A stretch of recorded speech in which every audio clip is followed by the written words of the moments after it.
샬롬. 사랑하는 형제자매 여러분, 그동안 평안하셨습니까? 김영수 목사입니다.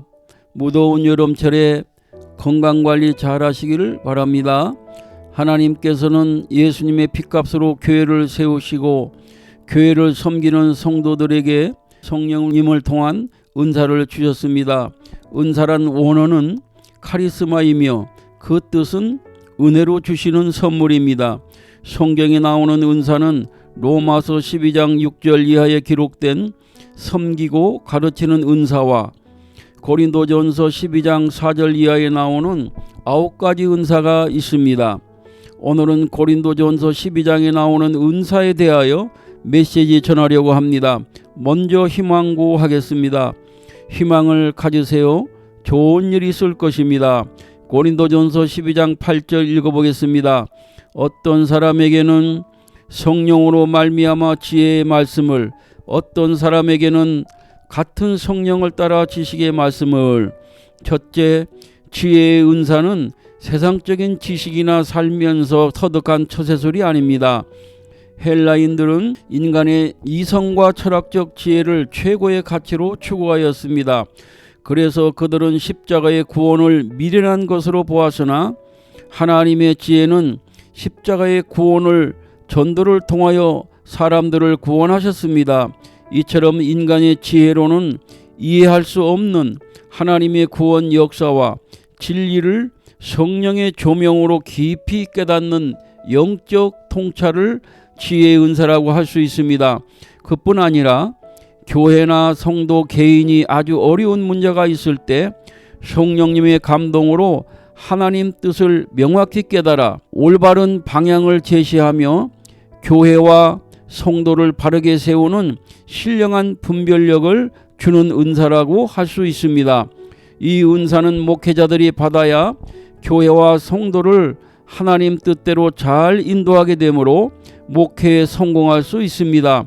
둘째, 지식의 말씀의 은사는 하나님의 진리를 바르게 깨닫고 전하는 능력이라고 할 수 있습니다. 성경 말씀의 진리를 바르게 구체적으로 깨닫고 전하는 능력입니다. 목회자들이나 평신도들이 성령님의 조명하심을 통해 하나님 말씀에 담겨진 영적인 진리를 깊이 깨닫고 남들이 느끼지 못하는 은혜를 받는다면 지식의 말씀의 은사를 받았다고 할 수 있습니다. 고린도전서 12장 9절 읽어봅니다. 다른 사람에게는 같은 성령으로 믿음을, 어떤 사람에게는 한 성령으로 병 고치는 은사를. 셋째, 믿음의 은사입니다. 여기서 믿음은 구원받는 믿음을 말하는 것이 아닙니다. 일반적인 믿음 이상의 차원이 다른 특별한 믿음을 말하는데 산을 옮기는 등의 기적을 행하는 믿음이라고 할 수 있습니다. 인간적인 계산이나 눈앞의 상황으로는 도저히 불가능해 보이는 일 앞에서도 하나님의 뜻이 반드시 이루어질 것을 의심 없이 확신하는 믿음입니다. 예를 들면 아브라함의 믿음입니다. 아브라함은 특별히 믿음이 좋은 사람이었습니다. 그래서 아브라함을 믿음의 조상이라고 합니다.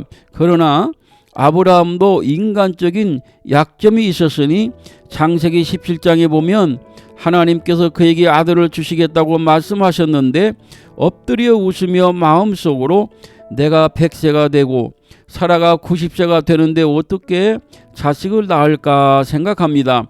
인간적인 부족함에도 불구하고 아브라함은 특별한 믿음을 가졌으니 히브리서 11장 8절을 읽어보겠습니다.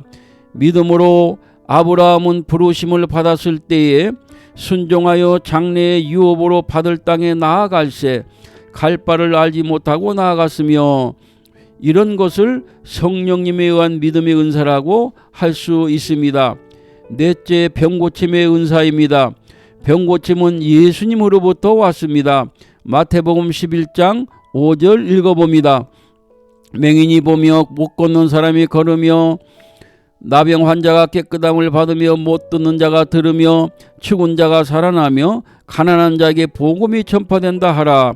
초대교회에서도 병고침의 역사가 많이 있었습니다.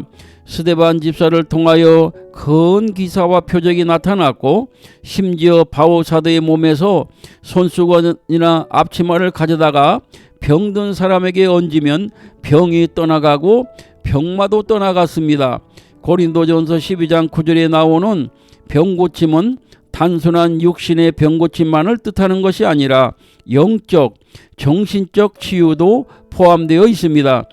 병원에서 육신의 질병은 치료할 수 있으나 영적인 병은 다루지 않습니다. 영혼이 병든 사람은 성령님의 역사로 치유받아야 합니다. 영혼이 건강치 않다고 깨달아지면 평소에 하나님 말씀과 찬양을 매우 가까이 하고 간절한 기도와 필요하다면 치유 기도를 받아야 할 것입니다. 기독교에서 치유의 목적은 무엇일까요? 첫째, 하나님의 영광을 드러내기 위함입니다. 하나님께서 살아계시며 능력이 있으심을 드러내기 위함입니다. 둘째, 예수님의 복음을 전파하기 위함입니다.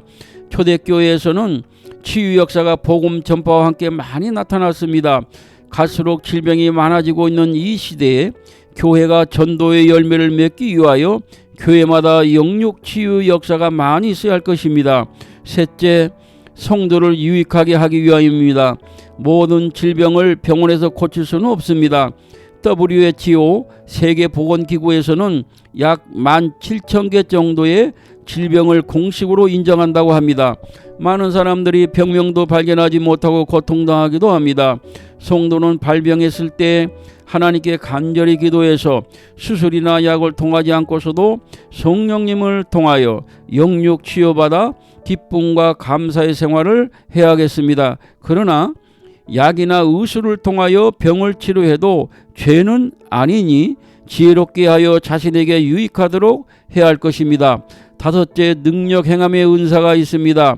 고린도전서 12장 10절 읽어봅니다. 어떤 사람에게는 능력 행함을, 어떤 사람에게는 예언함을, 어떤 사람에게는 영들 분별함을, 다른 사람에게는 각종 방언함을, 어떤 사람에게는 방언들 통역함을 주시나니, 능력 행함은 보통의 인간으로서는 행할 수 없는 놀라운 기적을 행하는 능력을 뜻합니다.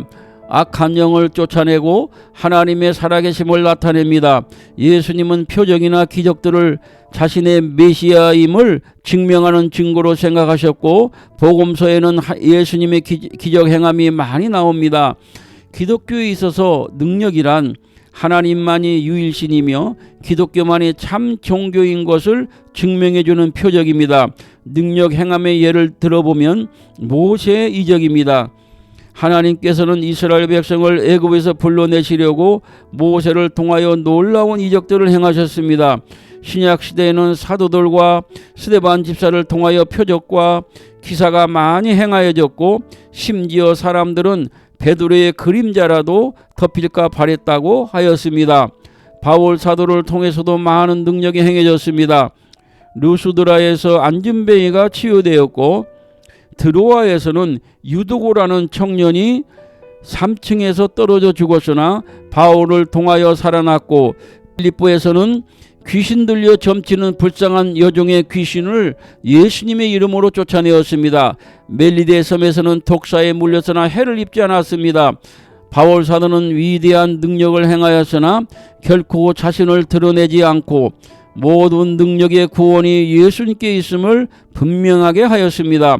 교회에서는 능력 행함의 은사를 통하여 복음 전파에 기회로 삼아야 할 것이고, 교회나 성도 개인에게 어려운 문제가 있을 때 인간의 힘과 노력만으로 해결하려고 하지 말고 하나님을 신뢰하고 능력 행함의 은사를 통하여 어려운 문제를 해결해 나가야 하겠습니다.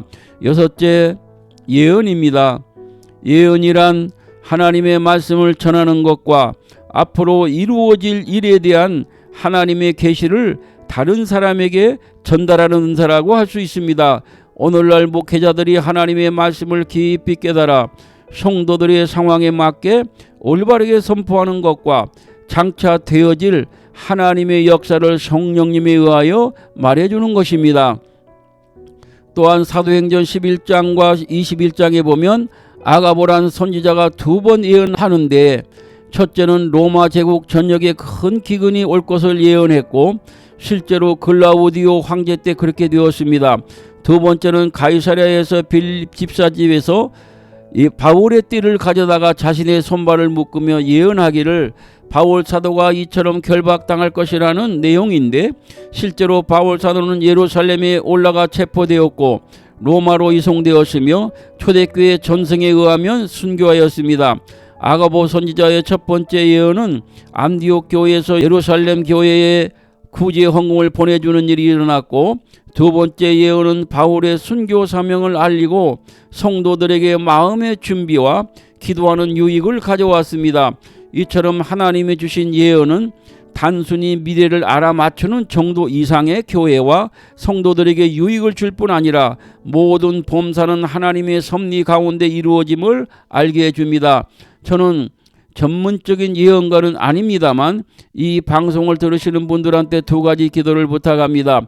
우리가 살고 있는 대한민국과 안이한 한국교회를 위한 기도입니다. 우리나라가 결코 공산화가 되지 않고 예수님 오실 때까지 자유민주주의 체제가 유지되어 북한, 중국을 비롯하여 세계 선교 기지가 되도록 기도하시기 바랍니다. 이 나라가 사라지고 공산체제가 되면 교회, 가정, 직장, 교육, 경제, 의료, 사유재산 모두 한순간에 사라지고 국민들은 노예처럼 됩니다. 한국 교회도 국가를 향하여 예언자적 사명을 감당하며 니느웨 백성처럼 국가를 위한 간절한 기도, 부르짖는 교회들이 되도록 성령님에 의한 기도의 역사가 일어나도록 기도해 주시기를 부탁합니다. 일곱째 영분별 은사입니다. 요한일서 4장 1절 읽어봅니다. 사랑하는 자들아, 영을 다 믿지 말고 오직 영들이 하나님께 속하였나 분별하라. 많은 거짓 선지자가 세상에 나왔습니다. 성령님의 은혜가 넘치는 곳에는 마귀도 역사합니다. 요한 사도는 초대교회 당시에 자신이 성령의 감동을 받았다고 주장하는 사람들이 많았기 때문에 무조건 믿지 말라고 권면합니다. 말세의 징조 중 하나는 거짓 선지자들이 많이 있다는 것입니다. 거짓 종들이 교회나 개인에게 미치는 해악은 매우 크기 때문에 우리는 영분별의 은사를 받아서 마귀의 역사를 경계하고 물리쳐야겠습니다. 영분별을 어떻게 해야 할까요? 첫째, 거짓 종들은 성경을 왜곡하거나 부인합니다. 다른 복음을 전하거나 영원히 불변한 하나님의 말씀을 자기 뜻대로 바꿉니다. 둘째, 예수님에 대한 신앙으로 분별합니다. 어떤 사람이 예수님께서 육체로 이 세상에 오셨다는 것을 부인하면 분명히 마귀에게 속한 것입니다. 이적을 행한다고 거기에 마음을 뺏겨 진리를 보지 못하면 안 됩니다. 마귀도 어느 정도는 능력과 거짓 기적을 나타냅니다. 데살로니가 후서 2장 9절과 10절 읽어봅니다. 악한 자의 나타남은 사탄의 활동을 따라 모든 능력과 표적과 거짓 기적과 불의의 모든 속임으로 멸망하는 자들에게 있으리니 이는 그들이 진리의 사랑을 받지 아니하여 구원을 받지 못함이라. 여덟째는 방언의 은사입니다. 사도행전 2장에 나오는 방언은 외국어라고 할 수 있고, 고린도전서 12장 10절에 나오는 방언은 성령님의 초자연적인 역사로 주어지는 하나님께 말하는 신령한 언어라고 할 수 있습니다. 고린도전서 14장 2절에는 방언을 영으로 비밀을 말하는 것이라고 하였습니다. 아홉째, 방언 통역 은사입니다. 방언을 하면 개인이 알아들 수 없기 때문에 방언 속에 담긴 하나님의 메시지를 교회의 회중에게 해석하고 알려주어 교회의 덕을 세우는 은사입니다. 방언은 성령님께서 주시는 다양한 종류의 영적 언어이며 개인의 영적 유익을 위하여 주신 은사이니 성도는 방언을 많이 하면 좋으나 질서 있게 해야 할 것입니다. 헤럴드 브래드슨 목사님은 방언에 대하여 다음과 같이 말하였습니다. 첫째, 방언은 우리의 영이 정신력을 초월하여 하나님과 더불어 교통할 수 있도록 하며 이해할 수 있도록 한다. 둘째, 방언은 우리 안에 있는 하나님의 영을 자유롭게 한다. 셋째, 방언은 영이 혼과 육체보다 우세한 위치에 자리 잡을 수 있도록 한다. 넷째, 방언은 하나님께서 정화를 위하여 주시는 것이다. 그러므로 방언은 우리의 정신건강을 위하여 중요하다. 방언은 예배와 기도와 찬양을 위한 새로운 언어를 갖고 싶어하는 우리의 욕구를 충족시켜 준다. 하나님께서 성도들에게 다양한 은사를 주신 목적은 신앙의 유익을 주시기 위함이고 하나님 사역을 위하여 주셨기 때문에 모쪼록 이 방송을 들으시는 형제 자매님들에게 하나님이 주시는 풍성한 은사가 임해서 살아있는 축복된 신앙생활하고 하나님께 영광 많이 돌리시기를 기원합니다. 기도하겠습니다. 하나님 아버지, 지금까지 저희들을 고아와 같이 버려두지 않으시고 지켜주셔서 감사합니다. 영적으로 혼탁하고 마귀가 갈수록 극성을 부리는 이 시대에 하나님의 절대적인 영적 능력과 지혜가 필요합니다. 저희들에게 각양 은사를 주셔서 악한 마귀와 세상 죄악을 이기고 승리하게 하시옵소서. 예수님의 존귀하신 이름으로 기도드렸습니다. 아멘.